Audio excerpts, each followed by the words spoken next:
Hello wrestling fans, welcome to the Wrestling Wrap-Up. I am your host, the Megastar Austin Savage.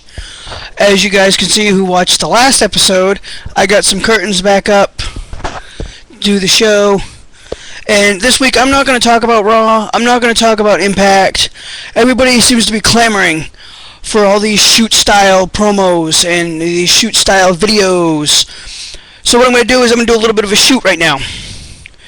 What I want to talk about is having respect for the business of pro wrestling and the fact that the business is smart now. The fans are smart now.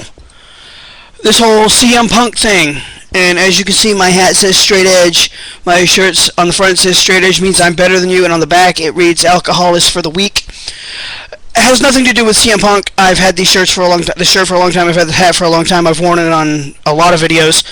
Anyways, what I'm saying is the purpose of the CM Punk, oh, I'm leaving and I'm leaving with the WWE title, it worked, excuse me, to a T, because it got people talking about the WWE in a positive light.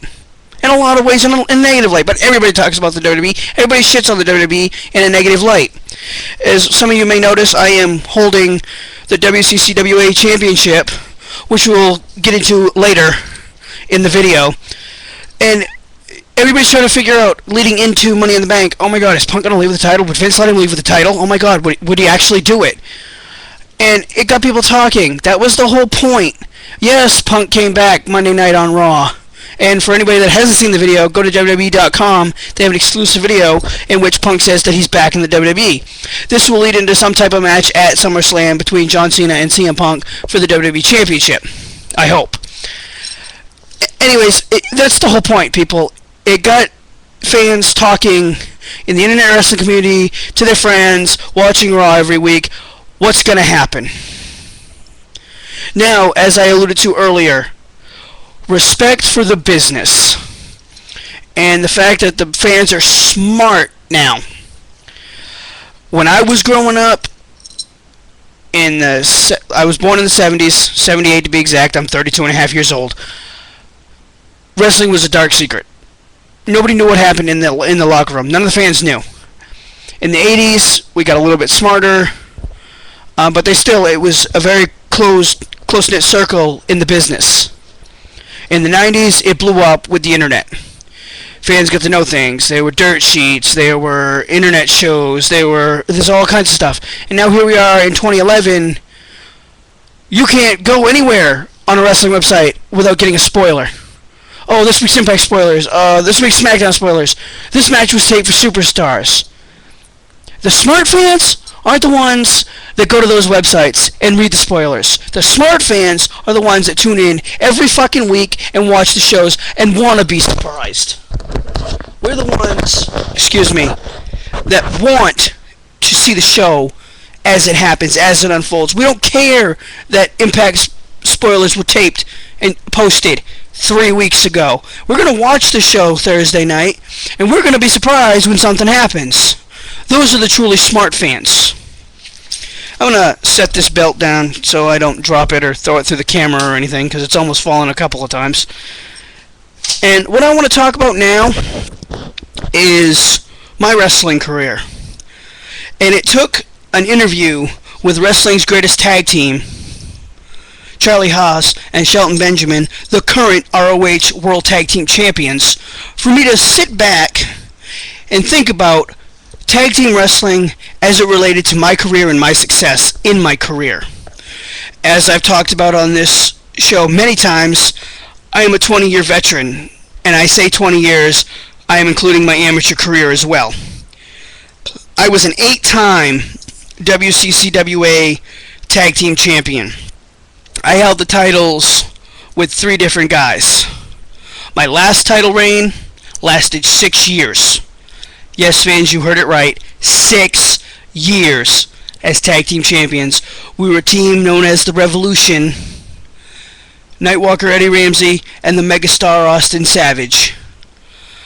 I was an 8-time tag team champion.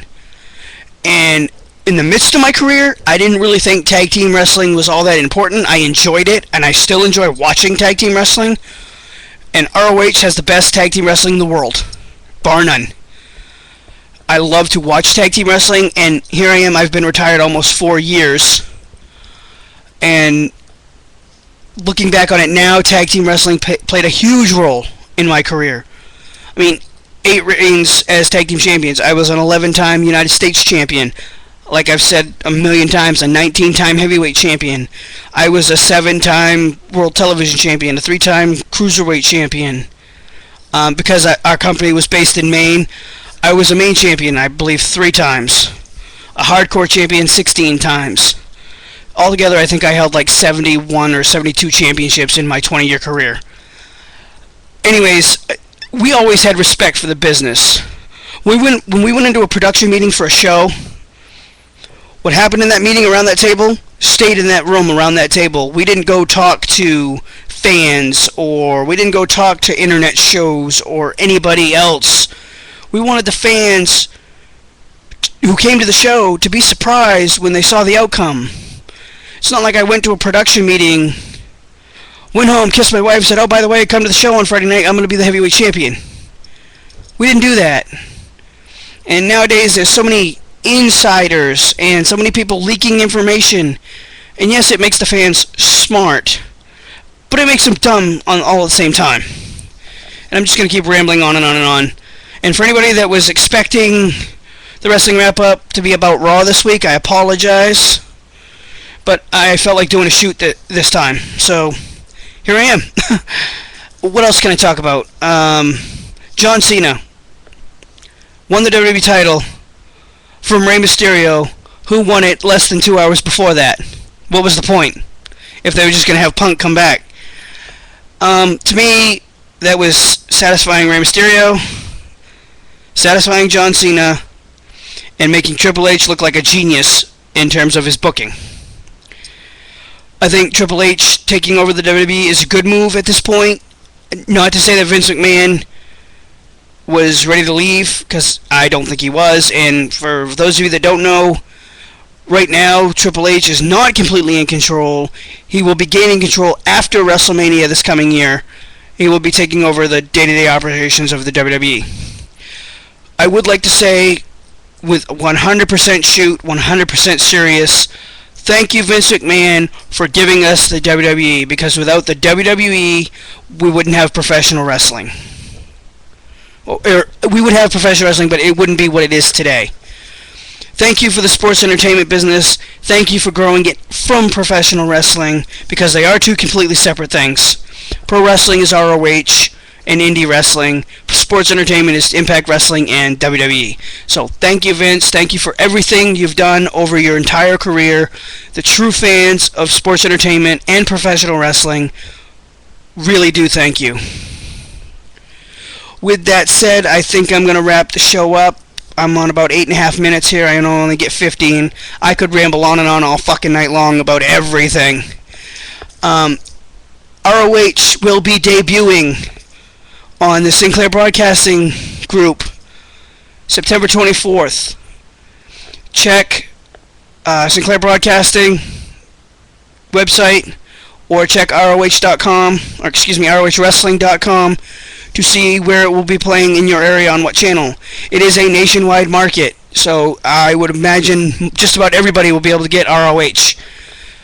With that said, I'm going to wrap this up. I hope you've enjoyed this shoot, promo, whatever you want to call it.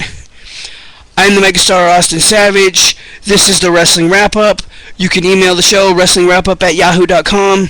Follow me on Twitter, @ProudToBeStraightEdge. Look me up on Facebook. Ask me questions here in comments, video responses, whatever you guys want to do. I appreciate everybody who watches this show. Thank you guys so much, and I will catch you guys after Impact tomorrow night.